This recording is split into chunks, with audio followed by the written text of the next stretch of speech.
The thing that was definitely very clear, and so sometimes I even wonder if I'm seeing dead people and I don't even know, because sometimes, like this time, I knew this person wasn't alive anymore because it was my grandfather who passed away shortly before that, and I was in a movie theater in Manhattan, and I was sitting like on the side of the theater, like in the 10th row, and I saw this person from the back in the front row.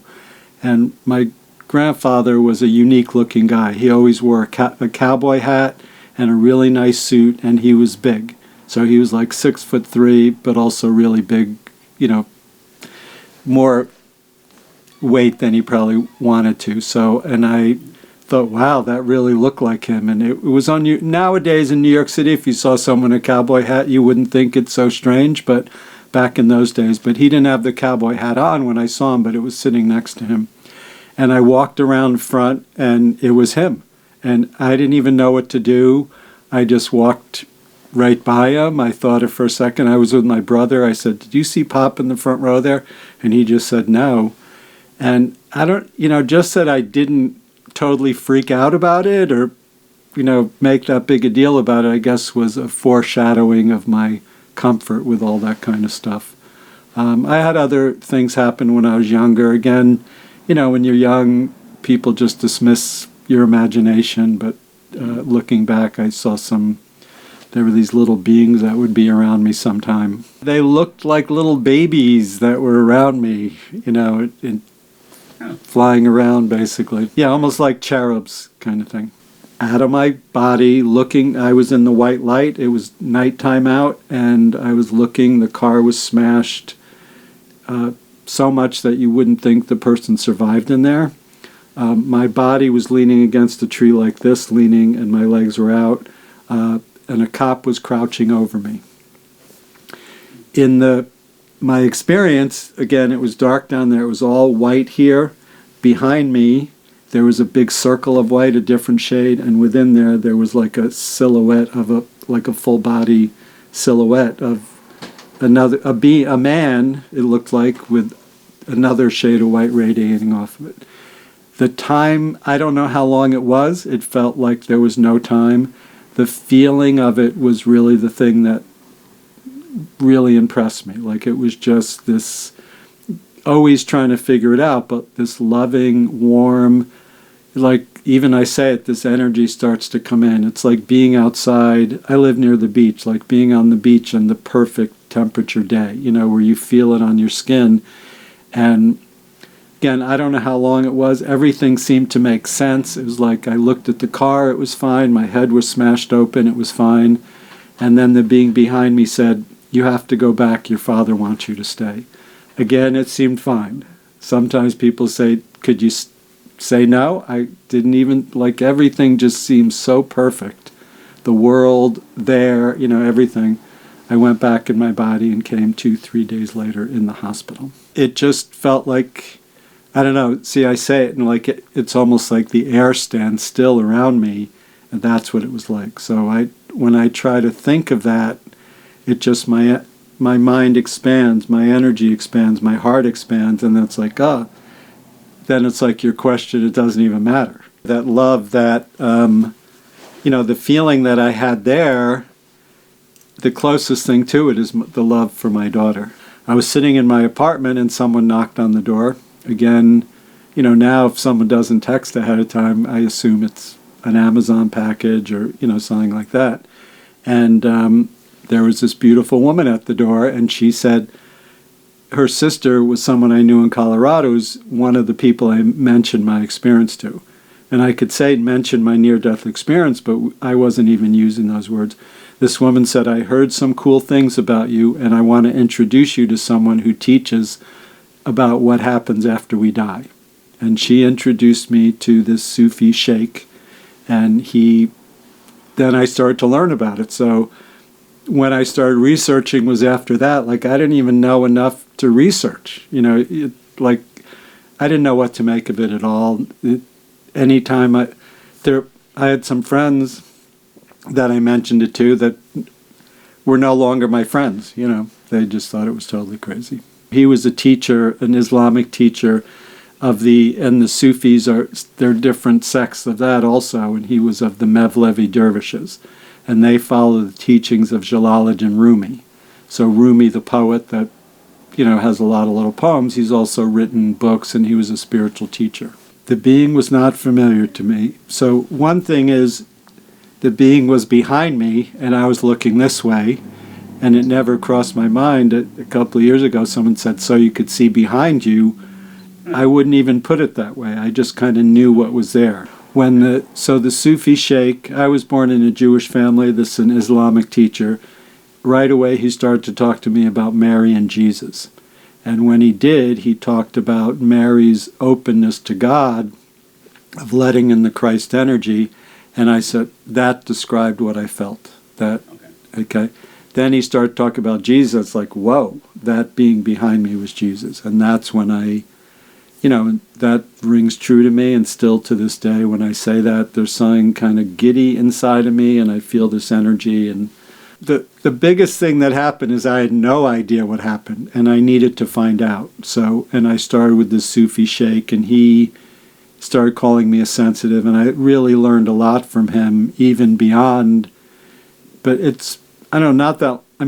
over the years, sometimes I get like a hit, like, oh, wow, I'm realizing something now. And I was kind of shown that in my near-death experience. I just didn't get it. So, how to meditate better, even the healing stuff. But I think the part of not knowing was really a gift for me, because I've learned so much, It seems like some people have the near-death experience and it's the end-all answer to them.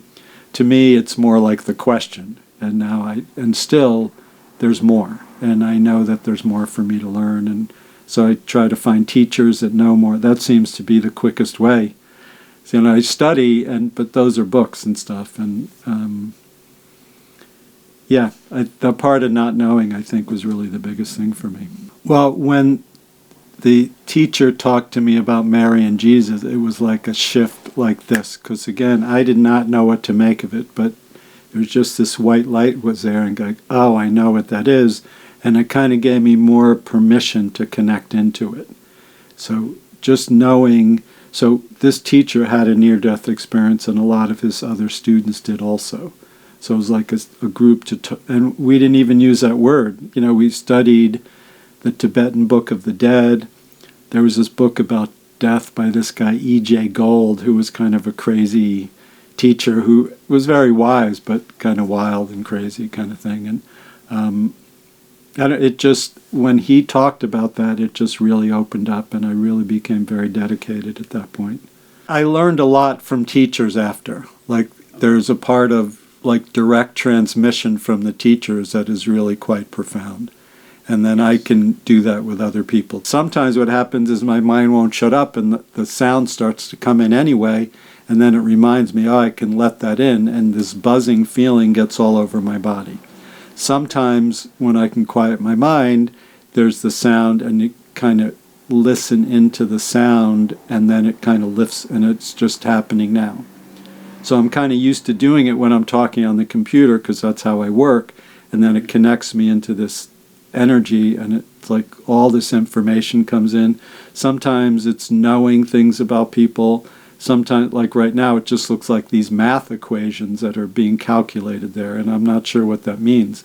But I know I really like math, and it kind of makes sense to me, because it seems like it's the only thing that there's a definite answer to. Everything else in the world there's opinions about. There's something going on where it calculates, and it does seem like it's helping people heal when I see that, like lining up things inside of them also. Most people come to me because they want to feel better, either emotionally, mentally, or spiritually, but physically also. But yeah, I see some interesting things. This one woman that came to me, and it was interesting. She didn't tell me that. She told me some of the troubles in her family, and I just saw there was a lot of witchcraft, negative witchcraft energy around her and her family. And I thought that was very interesting, and I thought it was pretty cool that she had the wherewithal to come to someone like me without even knowing that part of it. She just had an attraction when she saw me on YouTube. Everything was forgiven. Like there was no process to have to go through. It was just everything was love and forgiveness, and I was good. Everyone who I didn't like was good. Everything was good. My family, the dilemmas, 20 years old, there's a lot going on in your head about life and stuff. It just, everything was okay. Jesus was all about forgiving, and, it even when you're saying bestowing upon, it was just like here and then everything was okay. Nothing had to be done. Even saying I knew everything, that like there would be a need to know. And, so it's so hard to describe. It's almost like it's like breathing. You don't really think about breathing very much, or, something that's just part of who you are that you don't really think about. Just like everything is good, and there's this thing in your heart that is. So when I'm working, I can see that in people right away. It's like, oh, and then I can see, well, this is in the way of them knowing that. And then how do you get them to know that? And within there's usually healing on so many different levels. That's what it is. It's more like just knowing and being a part of it. It definitely was not like observing, and it wasn't quite like thinking.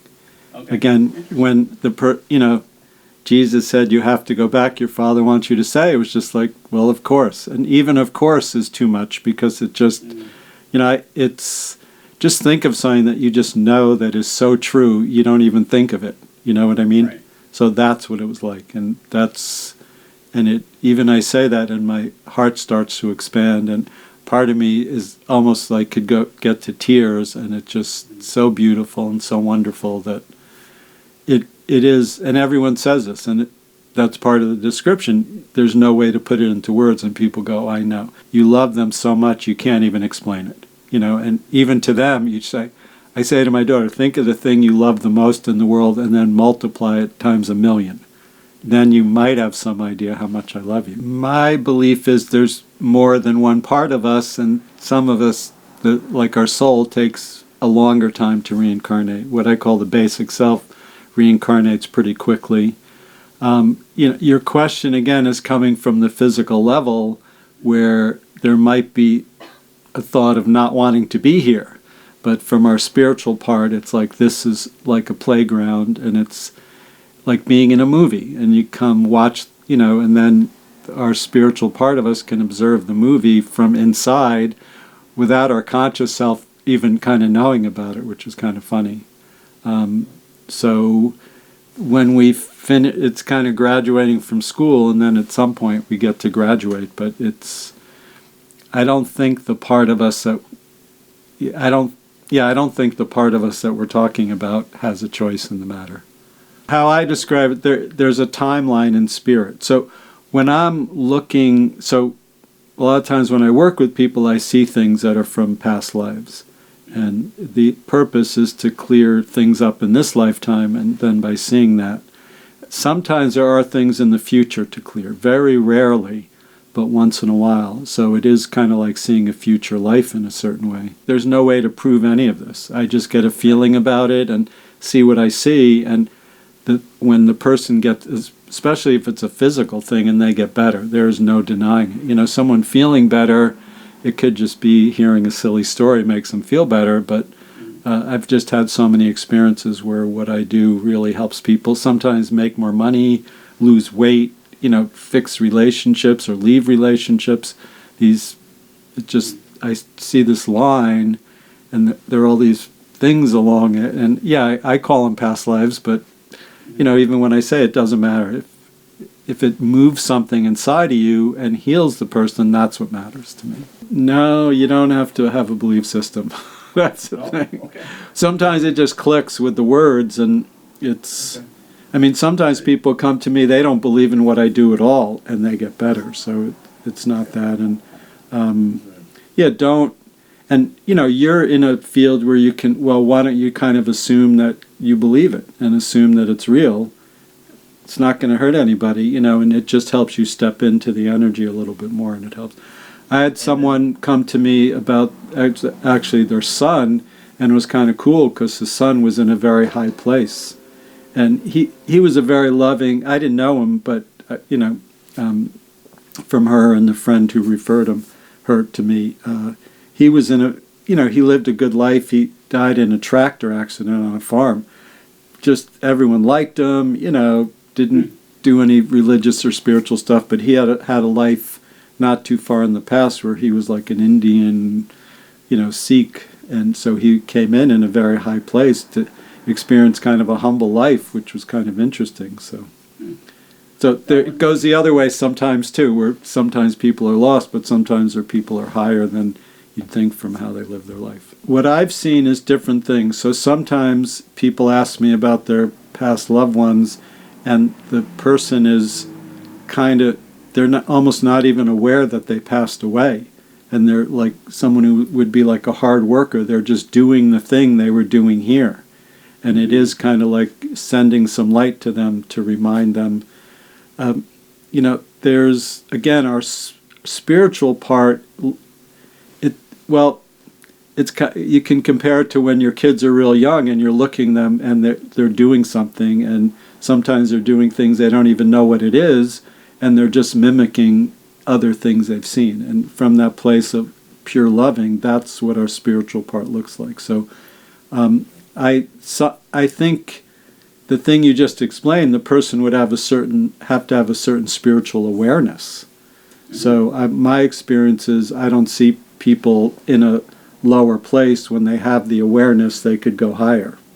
But I see people get stuck in all sorts of different levels on the way, and it just sometimes, it's kind of like praying for them and then holding that energy there and asking for the saint in the way that I said. And then, some of it could be from my near-death experience. I can just see this glorious thing in people, whether they're physically alive or not, and then it's like, oh, then that glorious thing is what God is, and that's in everyone, and there's a connection there. Start to feel a lot of energy in my body. Yeah. I don't think it comes through me to them, but it is, because I work with people all over the world. It's like they're right there, and this energy comes in for them. There's so many different kinds of connections, and usually, anything and anybody in your life that's important to you, there's something from another lifetime that connects you. And the people that are really close to you, you've had many past lives with, definitely. So, one thing I want to mention, I do house clearing. So the things you're talking about in houses, they're definitely there. There are definitely things there's all sorts of different types of, and I just say general spiritual beings, because some of them are very negative, some are very positive. She said, can you do a house clearing? I go, yeah. So she said, I have 2 houses. And then she said, do you need the address? I said, I don't really need the address. You just need to tell me something about the house. It doesn't. And then, but when she gave me the address of the first house, this purple light just went whoosh, and the clearing was done right away. I didn't do anything that I was aware of. Really? And then the cool thing was she got an offer for the house the next day. She didn't tell me this, and I didn't find out for quite a while. They've been trying to sell this house for years, and it didn't sell. And all of a sudden I did that. But sometimes I see, there was this house I cleared.